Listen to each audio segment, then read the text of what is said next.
अपने हाथों को उठाओ। आज का वचन बोलो मेरे लिए होगा, ये मुझे बदलेगा, आशीषित करेगा और मैं सेम वापस नहीं जाऊंगा। प्रभु यीशु मसीह के सामर्थी नाम में हम मांगते हैं, आमीन। जितना ऊंचा है ये अनॉइंटिंग उतनी गहरी आपकी लाइफ के ऊपर। हालेलुया। अपनी सीट ग्रहण करो, अपने हाथों को उठाओ, बाइबल उठाओ, बोलो मैं इस वचन से प्यार करता हूं। सब ब्रांचेस, ओवरसीज, सब फॉरेन ब्रांचेस, इंडियन ब्रांचेस, अपने हाथों को उठाओ। ऑनलाइन चर्च, ये वचन जो मेरे लिए होगा मैं इसे ग्रहण करता हूं। अंधकार की शक्तियां इन वचनों को चुरा ना सके। हिलाओ अपने हाथों को थैंक यू जीसस बोलते हुए।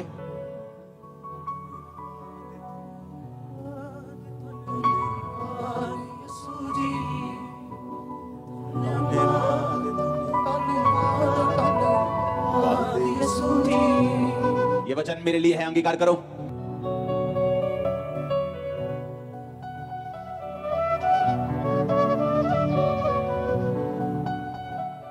प्रभु यीशु मसीह के सामर्थी नाम में हम मांगते हैं। आज शाम हम एक ही वचन पढ़ेंगे, इसलिए मैं यहां खड़ा होकर पढ़ूंगा। दूसरा शमूएल 6 उसकी 1 से 13 आयत। फिर दाऊद ने एक और बार इस्राएल में से सब बड़े वीरों को जो 30,000 थे इकट्ठा किया। तब दाऊद और जितने लोग उसके संग थे वो सब मिलकर यहूदा के बाली नामक स्थान से चले कि परमेश्वर का वह संदूक ले आए जो करूबों पर विराजने वाले सेनाओं के यहोवा का कहलाता है। अपने हाथों को उठाओ और अपने दिल में, अपनी आत्मा में मनन करो कि आज जितना वचन मैं सुनूंगा ये मेरे लिए होगा। प्रभु यीशु मसीह के नाम में हम मांगते हैं। सुबह का वचन सुना था, हम किसमें हैं? लड़ाई में। किसमें हैं? बोलो पड़ोसी को, किसमें हैं हम? फाइट में। आमीन। और हमारी लड़ाई किसके साथ है? किस धर्म के साथ है? कौन से डिनोमिनेशन के साथ है? हमारी लड़ाई किसी के साथ नहीं, शैतान के साथ। बाइबल कहती है कि दाऊद जब लड़ा, परमेश्वर ने उसके नाम को महान कर दिया, क्योंकि परमेश्वर ने कहा था दाऊद को कि मैं तुझे भेड़ों के पीछे फिरने से, अपना राजा होने के लिए इस्राएल का मैं तुझे चुनता हूं, और मैंने तुझे बुलाया इसलिए कि मैं तेरे नाम को बड़े लोगों के नाम के समान महान कर दूंगा। अब आपको मालूम है परमेश्वर ने आपको किस काम के लिए बुलाया? आपको मालूम है, पूरा नहीं मालूम लेकिन थोड़ा थोड़ा मालूम है कि परमेश्वर की बड़ी योजना मेरी लाइफ के ऊपर है। वो मेरी लाइफ को ब्लेस करना चाहता है, मेरे जरिए वो मेरे परिवार को ब्लेस करना चाहता है, मेरे जरिए वो बड़े काम करना चाहता है, वो मुझे भी निराशाओं से निकालना चाहता है और मुझे इस्तेमाल भी करना चाहता है। हर एक व्यक्ति को परमेश्वर की योजना के बारे में थोड़ा थोड़ा जरूर मालूम होता है। उसको अंदर मालूम होता है कि परमेश्वर की योजना, अगर उसको नहीं भी मालूम तो वचन कहता है कि परमेश्वर की योजना जो तुम्हारे विषय में है वो तुम्हारे लाभ के लिए है। आमीन। अपने पड़ोसी को बोलो परमेश्वर की प्लानिंग जो तेरी लाइफ के लिए है वो तेरे फायदे के लिए है। आमीन। अब बाइबल कहती है दाऊद जब जब लड़ा, परमेश्वर ने उसके नाम को महान किया, क्योंकि उसका वायदा था कि मैं तेरे नाम को दूसरे नाम के समान जो महान है महान कर दूंगा। लेकिन उस वायदे को पूरा होने के लिए तुझे फाइट करनी पड़ेगी। आप बैठे हैं आराम से ना, अंग्रेजों से फ्री होके, किसी ने फाइट की है आप लोगों के लिए? हाँ, आज शांति का रीजन फाइट है जो की गई थी। आप चाहते हैं आपकी फैमिली में पीस आए, आपके सेवकाई में पीस आए, आपकी पर्सनल लाइफ में शांति आए, तो उसका एक ही इलाज है, फाइट, लड़ाई। अपनी पड़ोसन से नहीं। हाँ, अब पड़ोसन के जूंडे मत पकड़ने जाके कि शांति चाहिए तुझे, फैंटी झाड़ के मिलेगी। लड़ाई किससे? अपने आप से, अपनी अभिलाषाओं से, उन सवालों से जो शैतान आपके दिलों में डालता है, उन सवालों से जो वो परमेश्वर के वचन के खिलाफ खड़े करता है, उन परीक्षाओं से जिससे आप गुजर रहे हैं, उनसे। इसलिए परमेश्वर ने कहा तुम्हारा युद्ध मांस और लहू से नहीं बल्कि शैतान से, अंधकार से, शक्तियों से है जिसका हेड ऑफिस आसमान में है।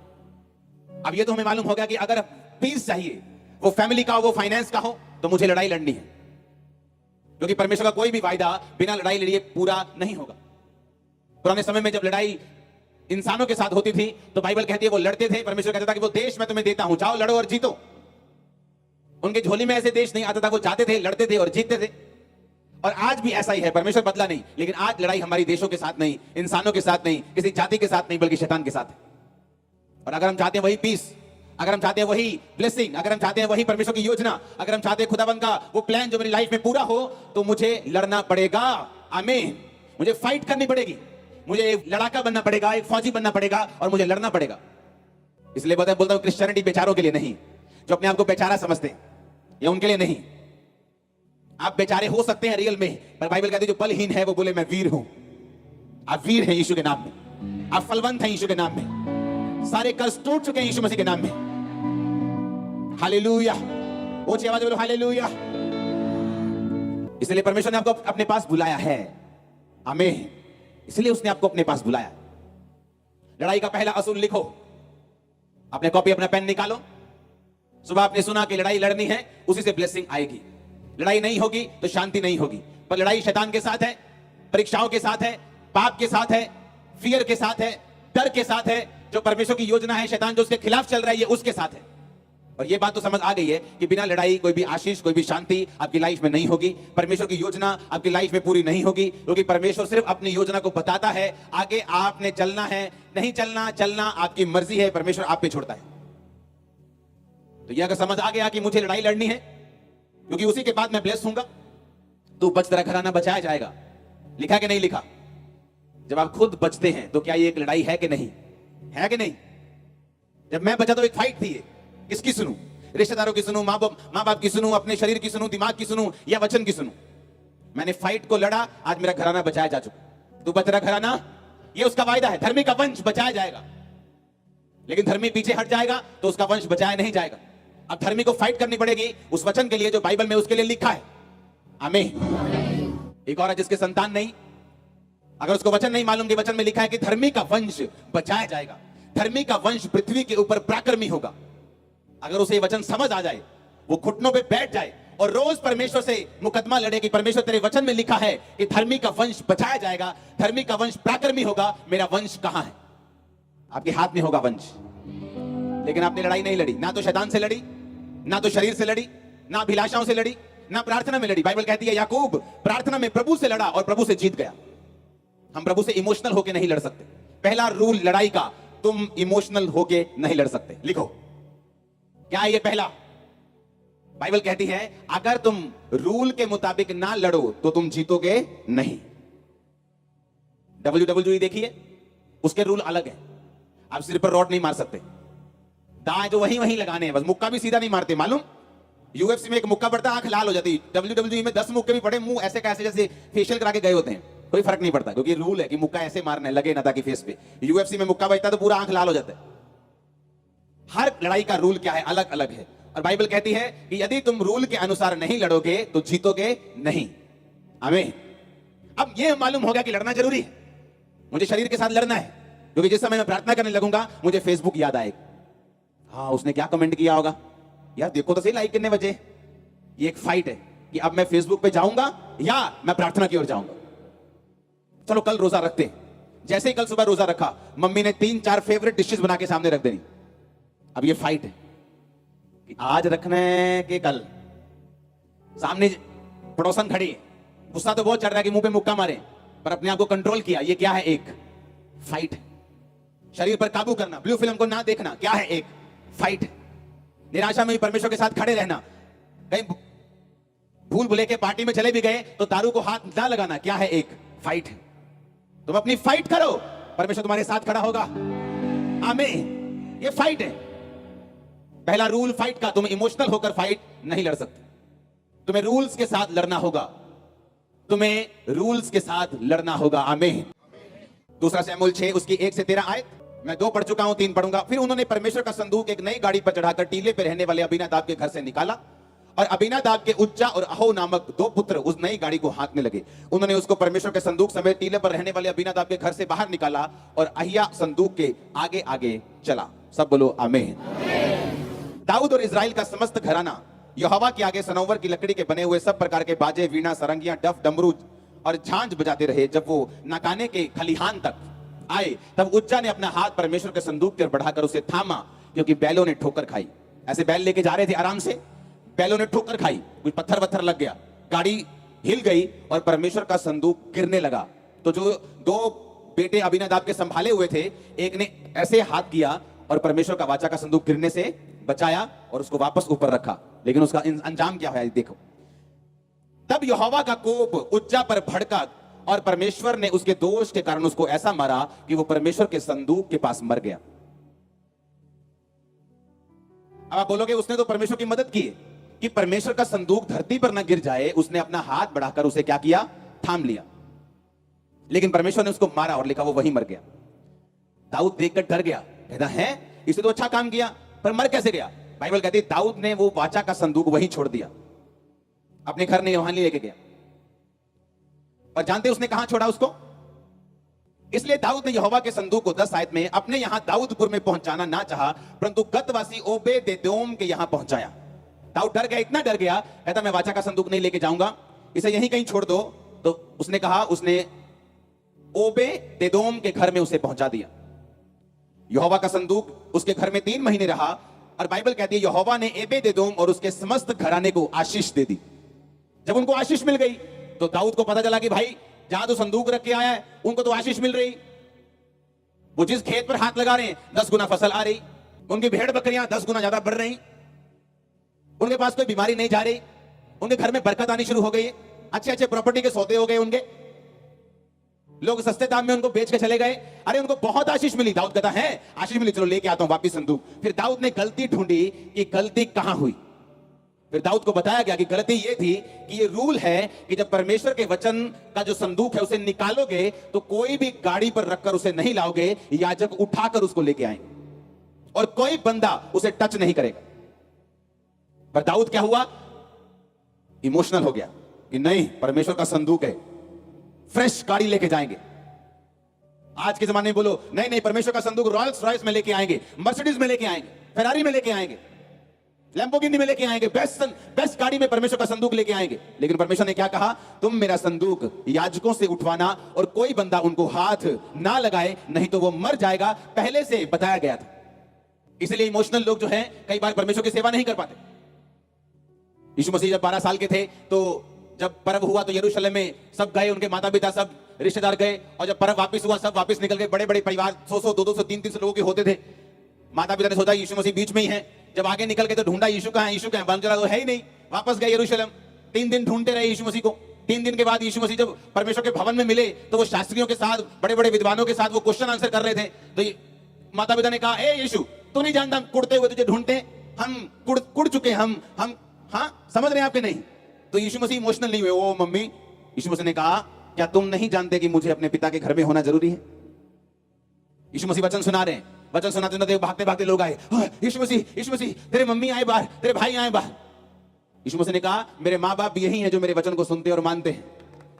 इसका मतलब यह नहीं कि यीशु मसीह के अंदर इमोशन नहीं थे इमोशन। जब वो लाजर की कब्र पे गया, बाइबल कहती है वो रोया। जब वो लोगों को देखता था तो यीशु मसीह ऐसा लिखते हैं कि वो ऐसे लोगों को देखता था जैसे व्याकुल भेड़े हों, और लिखा वो तरस के साथ लोगों को छूता था, तरस के साथ लोगों को ब्लेस करता था, तरस के साथ आंखों को छूता था और आंखें आती थी लोगों की। वो इमोशन से भरा हुआ था। लेकिन इमोशंस अलग चीज हैं और इमोशनल फूल होना अलग चीज है। लड़ाई का पहला नियम, आप इमोशनल फूल नहीं हो सकते क्रिश्चियनिटी में अगर आपको लड़ना है और जीतना है तो। सेवकाई की शुरुआत में, सेवकाई के बीच में ऐसे इमोशनल फूल थे जो मेरे साथ सेवा करते थे, लेकिन इमोशनल थे। इमोशंस परमेश्वर वाले नहीं, संसारिक इमोशनल। और परमेश्वर ने उनको जब तक नहीं निकाला मेरी लाइफ में चैन नहीं आया। आज हम पीस में हैं, क्यों? क्योंकि ये परमेश्वर का प्लान है आपकी लाइफ में। इमोशंस होना और इमोशनल होना ये दोनों अलग अलग चीजें हैं। यीशु मसीह के पास आया, यीशु मसीह ने कहा पतरस चलो, मुझे तीसरे दिन ऐसे ऐसे होगा, तीसरे दिन मैं उठाया जाऊंगा, जी उठूंगा, मुझे क्रूस पे चढ़ाएंगे, दुख देंगे। पतरस साइड पे जाके बोला हे प्रभु इधर आ, तू तेरे साथ कभी ऐसा ना हो, दोबारा नहीं गल कहीं मैनू, तू कभी तेरे साथ कुछ नहीं होगा। यीशु मसीह ने कहा शैतान मेरे सामने से दूर हो जा, तू मेरे लिए ठोकर का कारण है क्योंकि तू मुझे इमोशनल करने की कोशिश कर रहा है जहां मुझे नहीं होना चाहिए। तेरा यार नहीं, मेरा यार, कल नहीं जाना आपा चर्च, पक्का दोस्त है ना मेरा, तू कल आपा को मन जाना। ये दोस्ती नहीं, दोस्त के पीछे कौन बोल रहे हैं। पर आपको समझना है कौन सी बात कहां से निकल रही है। हर एक चीज को परमेश्वर के वचन की रोशनी में जांचना है। इसीलिए सब लोग नहीं जीत पाते क्रिश्चियनिटी में क्योंकि उनको लड़ना नहीं आता। बाइबल कहती है दाऊद जब संदूक को लेके आया तो बलियां करता हुआ, याजक को उनके कंधे पे चढ़ाता हुआ और rightly accurately according to the word of God वो उन्हें लेके आया और कुछ भी नहीं हुआ बल्कि दाऊद आशीषित हुआ। आमीन। लोग सेवा करते हैं इमोशनली, इमोशन से भर के और मार खाते हैं। आपको इमोशनल नहीं होना, आपको स्पिरिचुअल होना है। आमीन। और स्पिरिट के हिसाब से चलना है, ना कि इमोशंस के हिसाब से, क्योंकि फाइट में आप इमोशनल नहीं हो सकते। इमोशनल आदमी रूल्स को तोड़ता है, आप फाइट में इमोशनल नहीं हो सकते। इसलिए परमेश्वर ने कहा अगर लड़ने वाला विधि के अनुसार ना लड़े तो मुकुट नहीं पाता। वो मुकुट जो मैंने तुम्हारे लिए रखा हुआ, वो इनाम जो रखा हुआ धरती पर भी स्वर्ग में भी, दोनों इनाम रखे हुए हैं आप लोगों के लिए। आज मेरी ब्लेसिंग मेरे लिए एक इनाम है जो हर तरफ से परमेश्वर ने मुझे दी है। इस धरती का वो मुकुट है और आसमान में मुझे मालूम है अगर धरती में मुझे मुकुट दे सकता है तो आसमान में रखा हुआ है मेरे लिए। अनंत जीवन यहां से शुरू होता है। अनंत जीवन ऊपर शुरू नहीं होता, अनंत जीवन अब से शुरू होता है। जिस दिन से आप यीशु मसीह को अपना उद्धारकर्ता ग्रहण करके बपतिस्मा लेते हैं, उस दिन से अनंत जीवन शुरू होता है। उस दिन से लाइफ को जो जीसस क्राइस्ट की है आप अपनी जिंदगी में महसूस करना शुरू करते हैं। वो परिवार जो मरा हुआ है वो जागना शुरू होते हैं। वो रिश्ते जो मरे हुए हैं वो जागने शुरू होते हैं। वो चीजें जो टूट चुकी हैं कर्ज के कारण वो जागनी शुरू होती है। आप लाइफ को महसूस करते हैं पहले दिन से अपनी लाइफ में। हालेलुया, ऊंचा होना चाहिए हालेलुया, आमीन। अपने पड़ोसी को बोलो इमोशनल होके नहीं लड़ना, स्पिरिचुअल होके लड़ना है। आमीन। आप इमोशनल होके नहीं लड़ सकते। शाऊल इमोशनल हो गया, यार छोड़ो क्या मारना है इन लोगों को, ए छोटे बच्चे हैं। परमेश्वर ने कहा अमोनिया को खत्म कर दे, दूध पीता बच्चा तक। भेड़ बकरियां कुछ अच्छी अच्छी छोड़ दी, कुछ लोग छोड़ दिए, भगा दिए, और वही अमोनी उसके कत्ल का कारण बने। पता है कि नहीं पता? तुम परमेश्वर से अधिक समझदार नहीं हो सकते, तुम परमेश्वर से अधिक धर्मी नहीं हो सकते। अगर वो तुम्हें कह रहा है कि आंख निकाल दे, अगर ये आंख तेरे नरक में जाने का कारण है तो इसका मतलब परमेश्वर आपको सही कह रहा है। उसे आने वाला समय मालूम है, वो फ्यूचर को देख सकते हैं। उसे मालूम है आने वाले समय में कौन सी शैतान कौन सी मुसीबत को लेकर आपके सामने खड़ा है, उसे मालूम है कैसे आपको बचाना है। परमेश्वर को मालूम है, आपको सिर्फ फॉलो करना है, एक बच्चे की तरह उसका पीछा करना है। इसलिए यीशु मसीह ने कहा जब तक तुम बच्चों की तरह मेरे राज्य में प्रवेश नहीं करोगे नहीं करने पाओगे। बच्चे क्वेश्चन नहीं पूछते माता पिता से कि मम्मी आप कल बिल कैसे दोगे, हम एसी चला रहे हैं, कल आप खाना कैसे खिलाओगे, आप खिला पाओगे हमें खाना, कोई क्वेश्चन नहीं। यीशु मसीह ने कहा बच्चों की तरह मेरे राज्य में प्रवेश करना, कोई क्वेश्चन नहीं, भरोसा रखना। आमीन। जब बाप बच्चे को उठाता और खिलाता ऊपर फेंकता है तो बच्चा रोता नहीं, हंसता है, उसे मालूम है बाप पकड़ लेगा। लेकिन जब यीशु मसीह आपको फेंकता है बोलते हो तेरी तो है भी है प्रभु के नहीं। हाँ, जब वो आपकी परीक्षा लेते हैं हल्की सी, आप सवाल उठाते हो, आप शक करने लगते हो, आप खुद अपना बैलेंस बनाने की कोशिश करते हो। नहीं बनाना, बोलो बैलेंस। जीसस को बनाने देना है, उसे पकड़ने देना है। सुपर बैलेंस होगी आपकी लाइफ। आमीन, ऊंचा चाहिए। मैंने कहा सुपर बैलेंस होगी आपकी लाइफ, सुपर बैलेंस होगा आपका फाइनेंस, सुपर बैलेंस होगा आपकी सेहत। आमीन, ऊंचा चाहिए हमारी चर्च। Hallelujah, hallelujah. ये परमेश्वर का प्लान है आपकी लाइफ में। आमीन। आपको फाइट करनी है पर इमोशनल होके नहीं। वो इमोशन किसी के बीच से भी आ सकते हैं। आपके सबसे करीबी लोग, आपकी मां हो सकती है, बाप हो सकता है, भाई हो सकता है, वाइफ हो सकती है, हस्बैंड हो सकता है, आपकी बेटी हो सकती है। कि पापा छोड़ो ना, चर्च में आज मत जाओ, देखो तो मम्मी रो रही, घर में कलेश पड़ा हुआ है, आप क्यों नहीं समझते परिवार सबसे ऊपर है। और वही परिवार जब कल को शैतान छीन लेता है, आदमी सोचता है यार अच्छा होता कि परमेश्वर में चलता, मैं भी बचता, इनको भी बचाता। क्योंकि शैतान जिनको यूज कर रहा है उन्हीं की लाइफ में कल को वो काम करेगा। मेरे ऐसे लोग जिनको उनके घर वालों ने अलग कर दिया कि अगर तू गया तो तुझको ये नहीं देंगे, प्रॉपर्टी नहीं देंगे, शादी नहीं कराएंगे, ले गए वापिस, वो दोनों मर गए, दोनों पेरेंट्स, हस्बैंड वाइफ, क्योंकि शैतान ने उनको यूज किया। और सबसे बुरी बात कि जिसको स्टैंड लेना चाहिए, जिसको फाइट करनी चाहिए थी, उसने फाइट नहीं की। आज फायर तुम्हारे सिर के ऊपर आ रही फाइट करने की, फायर तुम्हारी फैमिली के ऊपर आ रही फाइट करने की, फायर कनाडा ब्रांच के ऊपर, फायर यूके ब्रांच के ऊपर, फायर यूएसए ब्रांच के ऊपर, फायर जर्मनी ब्रांच के ऊपर, फायर अमृतसर ब्रांच के ऊपर, गुरदासपुर ब्रांच के ऊपर, फायर खामरा ब्रांच के ऊपर, खामरा चर्च के ऊपर, हर एक ब्रांच के ऊपर फायर आ रही यीशु मसीह के सामर्थ्य नाम में। वो फिरोजपुर में हो, वो पटियाला में हो, वो होशियारपुर में हो, catch fire in Jesus name. वो बिहार में हो, बरनाला में हो, catch fire in Jesus name. वो बंगाल में हो, catch fire in Jesus name. वो ऑनलाइन हो, catch fire in Jesus name. आमीन हो जाए बरकत तुम्हारी है चर्च। मैंने कहा आमीन हो जाए बरकत तुम्हारी है चर्च। वो तुम्हारे सिर को ऊंचा कर देगा, तुम्हारी लाइफ को ऊंचा करेगा। तुम सिर उठा के चला करोगे टाइम हमारा चर्च। बेस्ट देश तुम्हारे होंगे यीशु के नाम में, बेस्ट प्लेसेस तुम्हारे होंगे यीशु मसीह के नाम में। आमीन हो जाए आशीष तुम्हारी है। Hallelujah, hallelujah. ये परमेश्वर का प्लान है आपकी लाइफ के लिए। आप बड़े और खड़े रहेंगे, आप जीतेंगे नहीं, आप बम्पर जीतेंगे यीशु के नाम में। वो छोटी, सुनो मेरी बात, जब यीशु मसीह आपकी लाइफ में आता है ना तो लॉटरी डालने की जरूरत नहीं पड़ती आपको। आपकी लॉटरी ऑलरेडी लग चुकी है, बस उसे कैश करवा लो। लोग आए मेरे पास कि एक भाई है, बहुत परमेश्वर के लिए सेवा करता है, बहुत गरीब है, उसके लिए हम सब पास्टर्स ने लॉटरी डाली है, प्रेयर करना कि इसका नंबर लग जाए। मैंने कहा मैं नहीं करूंगा, उसकी लॉटरी लग चुकी है, बस वो कैश कैसे करनी है ये देखना है। आमीन। आप इमोशनल नहीं हो सकते कि आज यार मेरा घर में खाना नहीं है, क्या मैं टाइट दूं कि खाना लेके आऊं? टाइट देना है।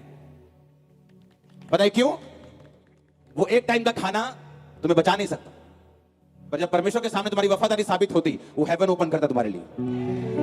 मिनिस्ट्री के पास कोई जगह नहीं। आपको मालूम है कितनी कितनी भी जगह जैसे हम बैठे हैं, इस जगह पे आने से पहले 7 साल में 8 जगहें चेंज की थी मेरी। जहां जाते थे जगह भर जाती थी। अब क्या करें, साथ वाली नहीं अपनी, उधर वाली है नहीं, इधर वाली कोई है नहीं।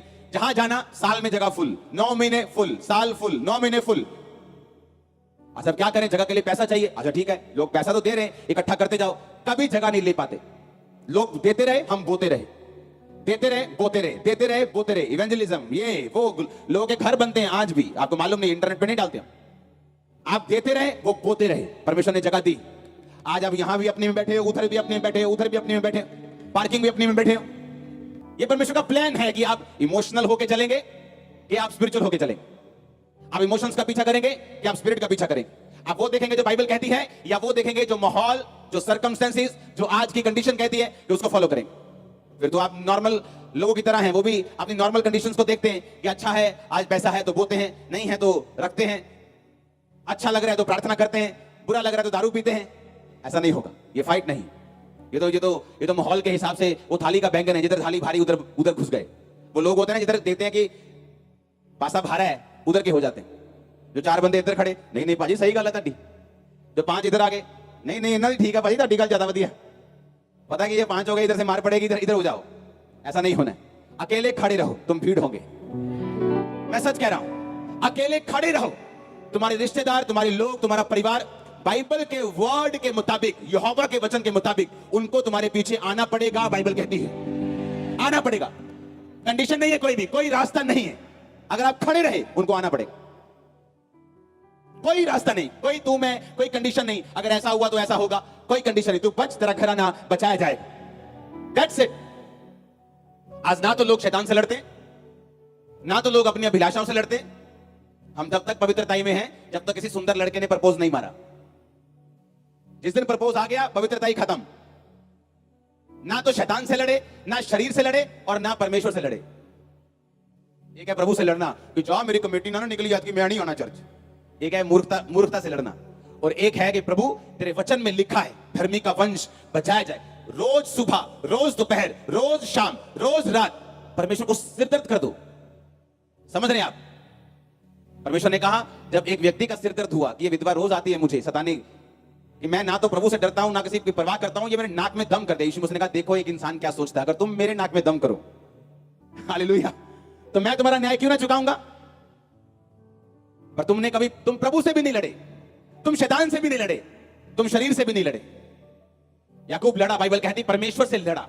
उसने दूत को बोला, मैं तुझे जाने नहीं दूंगा जब तक तू मुझे ब्लेस नहीं, मैं तुझे जाने नहीं दूंगा। कभी 40 फास्टिंग की है, कभी 40 रोजे रखे हैं, कभी नाइट प्रेयर की है, कभी चैलेंजिंग गिविंग की है? नो, कभी फाइट नहीं की। फाइनेंशियल हालत सुधरी नहीं, वो कब से ऐसी है? क्योंकि हमारा बोना कभी हुआ ही नहीं। हमने कभी सैक्रिफिशियल बीज बोया नहीं, हमने ऐसा कभी बीज बोया नहीं जो हमको हिलाए, कभी ऐसी प्रेयर की नहीं जो परमेश्वर को हिलाए। वो टीम बैठी है उधर, उनको मालूम है, जब मैं रूम में एंटर करता था उनको मालूम था अब 6 घंटे हमको ये उठने नहीं देगा प्रेयर में। वो साहब ने भी इशारे, तू निकल और ये मालूम था कि अब आगे बस 6 घंटे गए। 6 घंटे प्रेयर रोज एवरी डे। क्यों? चैलेंज था लाइफ में, चुनौती थी। आगे सब कुछ, लोगों के तो आगे पीछे खुआ खाई होती, इधर सब तरफ खुआ खाई थी। क्या करें, कोई रास्ता नहीं सिवाय परमेश्वर के। एवरी डे प्रेयर, रोज बिन नागा। और जब मेरी लाइफ में ब्रेक थ्रू होने वाला था, 8 घंटे एवरी डे, 9 घंटे रोज फास्टिंग इतनी की पेट में दर्द होने लग गए। लेकिन हमने कुछ किया ही नहीं। प्रेयर हमारी 15 मिनट, टाइट हमने बोया नहीं। फास्टिंग हम बहुत कम करते हैं, जिस दिन करते हैं मम्मी आलू वाली परोठियां बना देती, की करिए। हाँ, बाइबल पढ़ते तो हमें फेसबुक की याद आ जाती, फिर देखते कमेंट क्या किया किसी ने। ये सारे शैतान के चक्कर हैं, जिस दिन निकल जाएंगे उस दिन आशीषित होंगे। फाइट करनी होगी, उसके आगे है आपकी बरकत। यीशु मसीह ने कहा, वो देखो अधर्मी अन्यायी क्या कहता है कि मेरे नाक में दम ना करे। तो यीशु मसीह का इनडायरेक्ट कहने का मतलब क्या था कि मेरे नाक में क्या कर दो, दम कर दो। रोज आओ मेरे पास, सुबह शाम दोपहर तीनों टाइम मेरे पास आओ, मेरे नाक में दम कर दो, मुझे देना पड़े तुम्हें। तुम समझे नहीं परमेश्वर, तुम लड़े तो इमोशनल होके कि जाओ नहीं की तरह मैं भी दारू पी लेनी हूं। ये गंदी लड़ाई। और आप दारू पी लो, आप नाली का पानी पी लो, उसको कोई फर्क नहीं पड़ता। मैं आपको सच कह रहा हूं, आप रियल फाइट करेंगे, उसके नाक में दम करेंगे रियल फाइट से। उसको मालूम है कि ये कहीं नहीं जाने वाला, ये बैकस्लाइड नहीं होने वाला, ये शराब नहीं पीने वाला, ये गिरने वाला नहीं, ये रोज आएगा, मुझे देना होगा। हालेलुया। अपने पड़ोसी को बोलो, जरा उठा के उसको बोलो, इमोशनल नहीं होना है, लड़ना है, आत्मिक होके कैच फायर उस आत्मिक लड़ाई के लिए। मैंने कहा कैच फायर उस आत्मिक लड़ाई के लिए। आमीन हो चाहिए, बरकत तुम्हारी है। Hallelujah, hallelujah, hallelujah. कभी नाइट प्रेयर की है? आज नाइट पूरी प्रेयर करते हैं। चलो आज 3 दिन रात के रोजे। आप रोजे तब रखते जब चर्च से अनाउंस हो कि भाई साहब हम भी भूखे रहेंगे, सोम मंगलवार तुम भी रहना। चलो आप भूखे रहते हैं, तो हम तो कई बार अनाउंस नहीं करते अपने रोजे रखने में। फास्टिंग, उसने कहा जब तू उपवास करे। उसने ये नहीं कहा अगर तू उपवास करे। क्या कहा उसने? जब तू। उसका मतलब उपवास करना जरूरी है। तुम्हें शुगर है तब भी जरूरी है। टाइम ऊपर नीचे कर लो, अपने हिसाब से कर लो, लेकिन कुछ जरूर करो। मुझे काम होता है सुबह सुबह, मैं फास्टिंग करूंगा तो प्रेयर नहीं करूंगा। आप 100 नहीं दे सकते, 50 दे दो। फास्टिंग तो शुरू करो, प्रेयर का इंतजाम भी परमेश्वर करवा देगा। मॉर्निंग रात को करो, कुछ तो करो। अरे कुछ तो करो, कुछ तो लड़ो। बैठे रहेंगे तो बैठे रहेंगे। हालेलुया। आप जाएंगे, परमेश्वर आपके साथ जाएगा। अगर आज कुछ इवेंजलिस्ट बैठे रहते तो अफ्रीका बचता ना। वो गए, काम किया है, फाइट की है, लड़ाई की है, चैलेंजेस देखें। दुनिया की सबसे ज्यादा क्रिश्चियन बुक बाइबल के बाद जिस व्यक्ति की है, उस व्यक्ति की टेस्टिमनी ये है कि जब भी वो चर्च के लिए जगह लेते थे, कोई ना कोई गड़बड़ होती थी। चर्च की जगह ही नहीं उनकी सिलेक्ट होती थी, और उनकी चर्च टेंट में लगती थी, वो भी अमेरिका जैसे देश में, और 10,000 क्रॉस कर गई थी चर्च। अमेरिका में 500 लोग भी अगर टेंट के नीचे आ जाए बड़ी बात है, वो उसे इंडिया में समझ। और आज उसकी बुक दुनिया की सबसे ज्यादा बिकने वाली बुक है। अगर तुम्हारी लड़ाई ज्यादा है, तुम्हारी बरकत भी वर्ल्ड फेमस होगी। पर तुम्हें फाइट करनी है। किससे करनी है? शैतान से। किससे? और शरीर से, अभिलाषाओं से। किससे? और परमेश्वर से। हालेलुया। उसे कहा अपना मुकदमा मेरे सामने रख, अपना प्रमाण मुझे दे कि मैं तुझे ब्लेस करूं, क्यों करूं। तुझे हीलिंग चाहिए, मैं तुझे क्यों हील करूं। तुझे बरकत चाहिए, मैं क्यों तुझे बरकत दूं। परमेश्वर मुझे बरकत दे अपनी महिमा के लिए। तेरे वचन मेरे का जो कुछ तो मेरे नाम से मांगेगा मैं तुझे दूंगा। मैं तेरे नाम में, तेरे चरित्र में होकर मांग रहा हूं। तेरी महिमा के लिए, तेरी गवाही देने के लिए मुझे चाहिए। आपको क्या लगता है कि पास्टर्स पैसा नहीं मांगते प्रभु से? मांगते कि नहीं मांगते? बरकत दे प्रभु, चर्च बनाना है, ये करना है, ये कर, सब मांगते कि नहीं मांगते? लेकिन मांगने से नहीं मिलता। सिर्फ कुछ चीजों को आपको प्रैक्टिकली करना पड़ता है, बोना पड़ता है, सेक्रीफाइस करना पड़ता है, मेहनत करनी पड़ती है। हालेलुया। अपनी लाइफ को ऐसा बना के रखो। कभी अपना केस लड़ा है परमेश्वर के सामने? तुम्हारी लाइफ का जो सबसे बड़ा मुद्दा है, उसके लिए रोज कितनी प्रार्थना करते हो तुम? बताओ, चलो बताओ। तुम्हारे सामने पहाड़ है, वो हटेगा तब जब तुम फावड़ा लेके जाओगे और उसे खोद दोगे, तभी तो हटेगा। साल में 6 महीने में कि बैठे रहोगे, रोते रहोगे, पहाड़ बड़ा, पहाड़ बड़ा, वो और बड़ा हो जाएगा मिट्टी डल डल के। केस इतना बड़ा, केस कैंसर, प्रार्थना 10 मिनट। केस 10 साल से बच्चा नहीं हुआ, प्रार्थना 10 मिनट। केस है कि बाप दादाओं से गरीबी का श्राप फॉलो कर रहे हैं, प्रेयर 3 मिनट। हंसी नहीं आती तुमको? आती कि नहीं? मुश्किल सदियों से पीछा कर रही है परिवार का, और प्रार्थना कब होती है? जब आलू वाले परोंठे आए, प्रभु जी ने शुद्ध करो। या सुबह सुबह वाली है, हमारे बाप तू जो आसमान में है। बाप कहता है मुझे पता है मैं आसमान में हूं, तू धरती पे अच्छी तरह से चल। हालेलुया। केस इतना बड़ा, प्रेयर इतनी सी। लेनी मर्सिडीज है, हाथ में चिल्लर है, वो तो साइकिल भी नहीं आएगा। हमें बुद्धि से भी चलना है और आत्मा से भी चलना है। हमें फाइट करनी है, इनफ फाइट करनी है कि आपके जवाब आपको मिल सके, आप एक अच्छी एग्जांपल बन सके, परमेश्वर के नाम में बड़ी गवाही के साथ वापस आ सके। ये परमेश्वर का प्लान है आप लोगों के लिए।